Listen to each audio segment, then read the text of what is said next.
Hi friends, this is DP and you are watching MP study point. दोस्तों, इस समय नेपाल को लेकर एक बहुत ही बड़ी अपडेट निकल के आ रही है। जी हाँ दोस्तों, हाल ही में नेपाल ने अमेरिका को एक बहुत ही बड़ा झटका दिया है।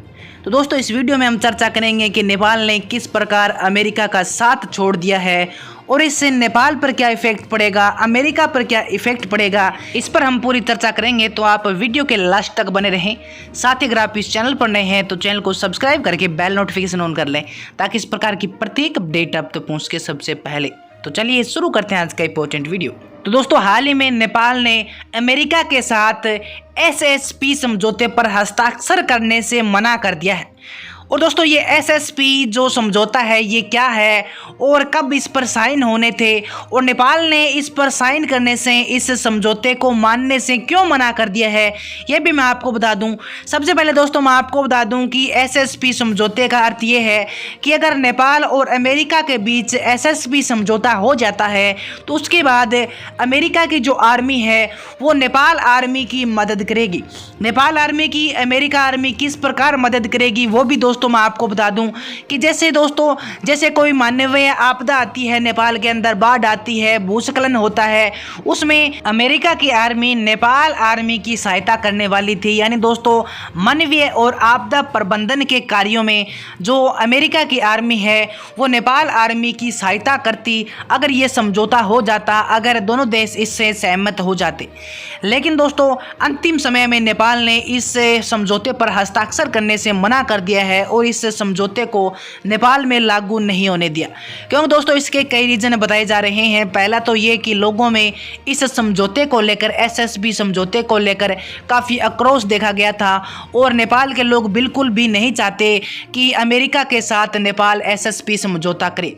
क्योंकि दोस्तों, अगर नेपाल अमेरिका के साथ SSP समझौता कर लेता है तो इसका अर्थ ये बताया जा रहा है कि ये जो समझौता है ये नेपाल और अमेरिका की आर्मी के बीच में गठबंधन करा रहा है और ये कानूनी रूप से अमेरिका की आर्मी को नेपाल में आने के लिए निमंत्रण दे रहा है। क्योंकि दोस्तों, अगर आर्मी के साथ, अमेरिका की आर्मी के साथ ये समझौता हो जाता है तो कानूनी रूप से जो अमेरिका की आर्मी है वो नेपाल के अंदर तैनात की जा सकती है और निकट भविष्य में अमेरिका आर्मी नेपाल के लिए खतरे भी उत्पन्न कर सकती है।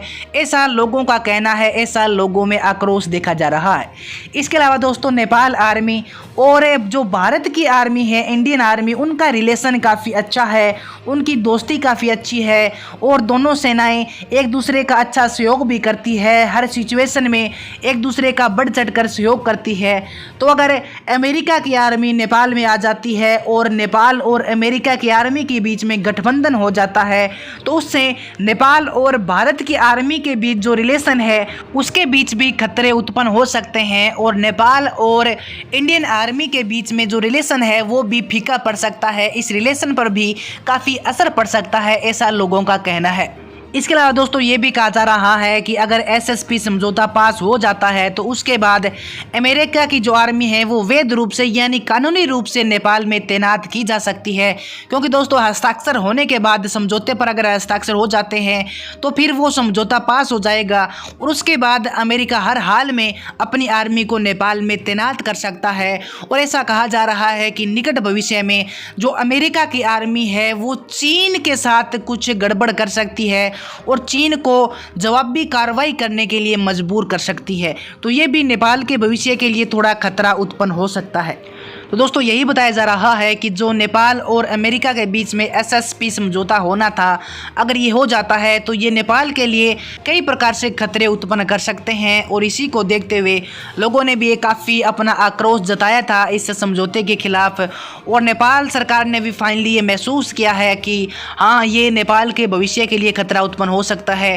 फिर भी दोस्तों, मैं आपको बता दूं कि ये जो समझौता है ये स्थगित किया गया है, पूरी तरह से टाला नहीं गया है। जी हाँ दोस्तों, ये भी एक सच्चाई है कि निकट भविष्य में नेपाल इस पर हस्ताक्षर भी कर सकता है और इसे लागू भी कर सकता है।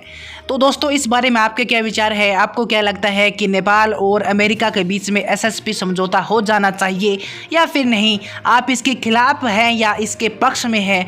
आप अपने विचार मुझे कमेंट सेक्शन में बता सकते हैं। तो दोस्तों, आज की वीडियो में इतना ही। अगर ये वीडियो आपको पसंद आए तो अपने दोस्तों के पास जरूर शेयर करें।